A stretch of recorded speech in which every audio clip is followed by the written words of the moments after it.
Boa noite. Hoje eu gostaria que vocês tivessem uma noção geral de quais são os nossos hormônios e como eles têm uma importância muito grande em todo o nosso organismo.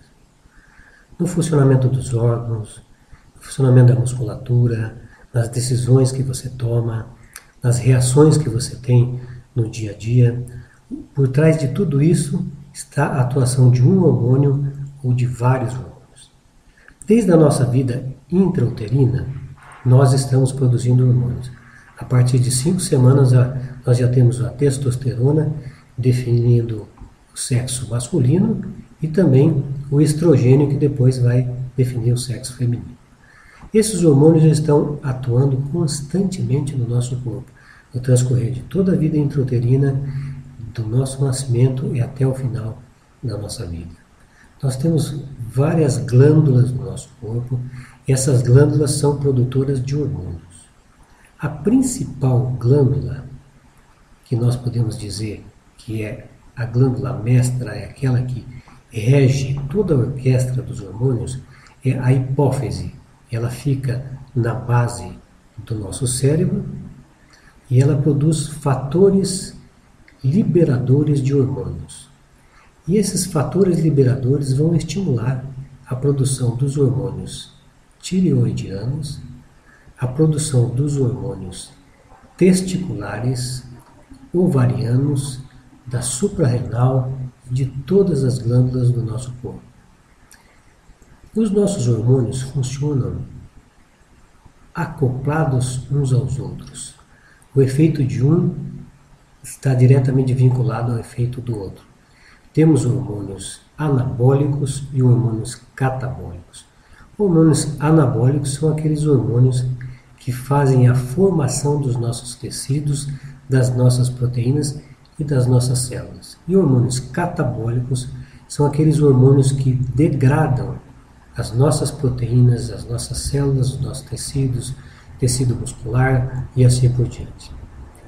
Nós temos então a atuação de cada um dos hormônios como se fossem componentes de uma grande orquestra, onde o maestro está no cérebro, naquela glândula chamada hipófise. Para vocês terem um exemplo bem claro, nós temos um fator liberador chamado FSH, que é produzido na hipófise e via sangue, via corrente sanguínea, vai até os ovários, estimulando a produção de estrogênios e progesteronas, que são os principais hormônios femininos. Da mesma forma acontece no sexo masculino, onde nós temos um hormônio produzido na hipófise que vai estimular o testículo a produzir testosterona.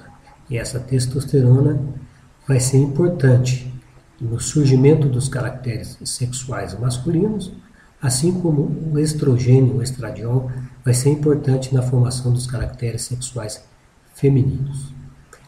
E esses hormônios não só formam as características sexuais, como eles mantêm essas características sexuais por toda a vida. Nós temos grandes diferenças na atuação desses hormônios. Por exemplo, a testosterona é um hormônio que tem uma interferência muito grande na massa muscular. E é por isso que o adolescente masculino, quando chega na puberdade, ele tem 50% a mais de massa muscular. Os hormônios tireoidianos produzidos nessa glândula em forma de borboleta, que são T3 e T4, têm uma interferência muito grande no nosso metabolismo. Eles regulam a velocidade do nosso metabolismo, alguns são mais rápidos e outros são mais lentos. Por isso que essas pessoas que têm um metabolismo mais rápido perdem peso com mais facilidade e as que têm metabolismo mais lento ganham peso com muito mais facilidade e têm muito mais dificuldade de perder peso. Na tireoide nós podemos ter o hipertireoidismo, onde nós temos um excesso de produção de T3 e T4, e o hipotireoidismo, onde a tireoide está produzindo menos hormônios. Isso interfere em vários outros hormônios. Um hipotireoidismo, que é um baixo funcionamento tireoidiano, ele acontece muitas vezes relacionado com aumento do colesterol, hipercolesterolemia. E todos vocês já ouviram falar que o aumento do colesterol aumenta o risco das doenças cardiovasculares. Então nós temos essa interferência metabólica muito grande. E uma outra coisa que acontece no baixo funcionamento da tireoide é a diminuição da produção da pregnenolona.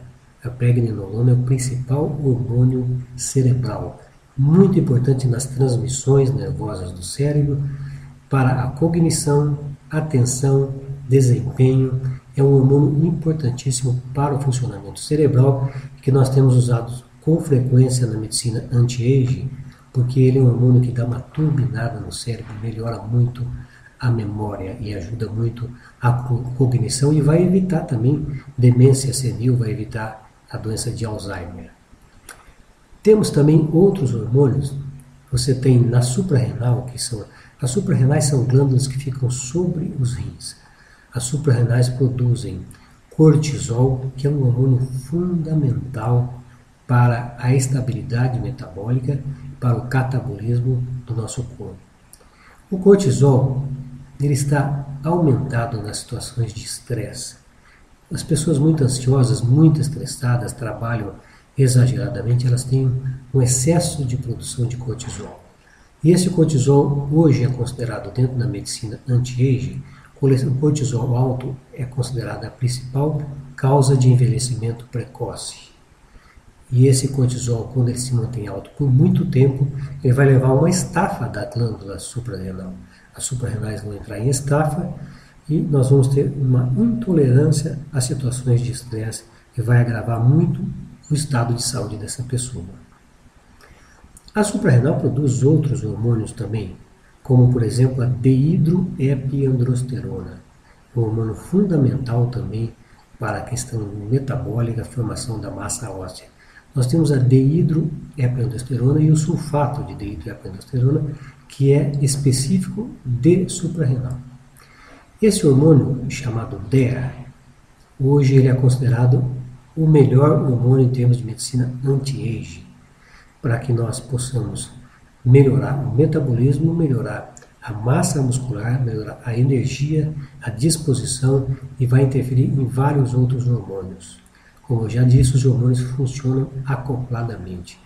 E para você ter uma ideia geral do que é hormônio, hormônios são mensageiros produzidos pelas glândulas e esses mensageiros, via corrente sanguínea, vão interferir em células, determinando a formação de proteínas e de outras células. Então, os hormônios são um sistema de transmissão de informações e essas informações vão para todo o corpo, o hormônio vai circulando até que ele encontra a célula específica com um receptor específico, de tal maneira que ele vai produzir um mecanismo como se fosse de chave e fechadura.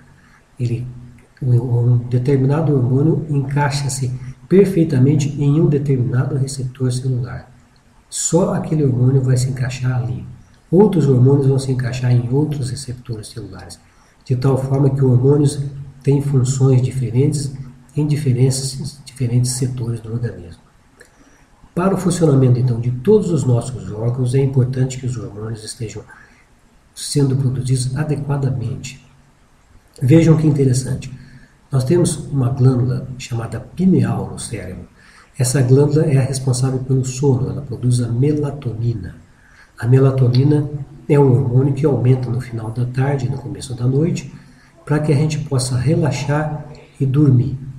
Nesse momento, nesses horários, a adrenalina e a noradrenalina, que são hormônios das suprarrenais, a noradrenalina e a adrenalina já estão diminuindo, abaixaram bem os seus níveis, são hormônios que nos deixam mais agitados, então diminuindo no sangue nós ficamos mais calmos, mais tranquilos, e aí então vem a noite, vem a escuridão, nós começamos a produzir mais melatonina, e a melatonina nos prepara então para o sono. Então a melatonina é fundamental para que nós tenhamos uma boa qualidade de sono, não só em quantidade, mas em qualidade. E hoje, dentro da medicina anti-age, nós também usamos a melatonina para o desencadeamento do sono, para um sono mais tranquilo, mais repousante, e com isso nós evitamos o uso de drogas muito fortes com efeitos colaterais. Então, usando hormônios naturais e bioidênticos, nós vamos conseguir um equilíbrio adequado no nosso organismo, vamos melhorar muito a qualidade da nossa vida e podemos contar não só com mais anos de vida, mas com mais qualidade nesses anos, para que nós possamos passar pela meia-idade e adentrarmos a terceira idade com bastante vitalidade, bastante disposição e possamos aproveitar, como aproveitamos a juventude, aproveitarmos também a terceira idade.